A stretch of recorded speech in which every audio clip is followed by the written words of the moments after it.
If someday you should see Thomas the Tank Engine puffing happily along the line, he may be on his way to a village nestled deep in the heart of the island of Sodor.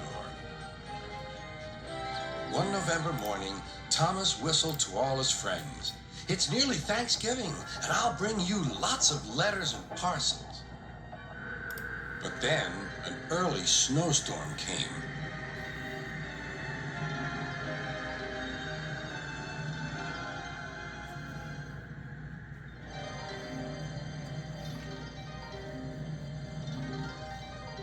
The island was covered with thick snow. The engines found work difficult. Some had to help clear snow from the track, and workmen hacked away at the frozen banks of ice. Thomas and Percy were collecting important mail for Thanksgiving. "Driver says there's lots of mail for the village," said Thomas. "I'll need an extra car for it all." Percy was feeling left out.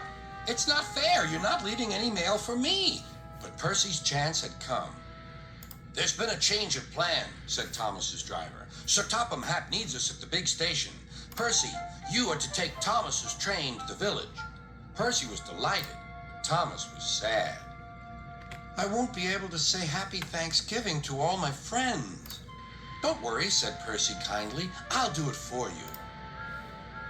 "It's not the same," sighed Thomas.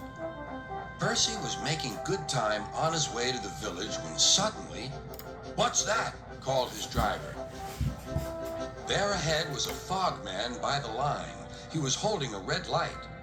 "The village is cut off by the snow," he shouted. "We need snowplows, workmen, and a helicopter. Leave your cars in the sidings and go back quickly." Percy was soon steaming to Harold's airfield. "Beep, beep," whistled Percy. "Wake up, lazy wings. The mountain villagers need your help. They're stranded." "Whiz oh," replied Harold. "I like an emergency to keep me warm." And he buzzed away. "Now," sighed Percy, "what's next?" Suddenly there was Thomas with Terence the tractor and a works train. "Come on, Percy," whistled Thomas. "Follow me." The two engines battled their way through the snow. At last they reached the village. Harold was already there, busily dropping food for Thanksgiving dinner to the people below. Terence quickly got to work. "Lovely stuff," he said as he pushed the snow aside. "Well done, Percy! Well done, Thomas!" cheered the villagers. "Percy, I've just remembered. Your mail train is still back at the siding, isn't it?" Percy hurried back to fetch it. Just then, Toby arrived with Henrietta. "We've brought lots of hot drinks and food for the villagers," he whistled. That night, all the engines had gone back to the sheds, except Toby. The villagers had made a plan to thank the engines. They loaded paint pots and parcels into Henrietta, then they set off through the moonlit countryside.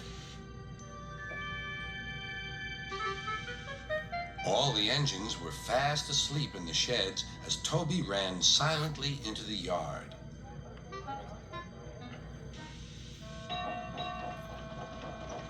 He had no idea what the villagers were going to do, but he knew it was going to be a big surprise. When the engines woke the next morning, they could not believe their eyes. The sheds had been repainted and decorated.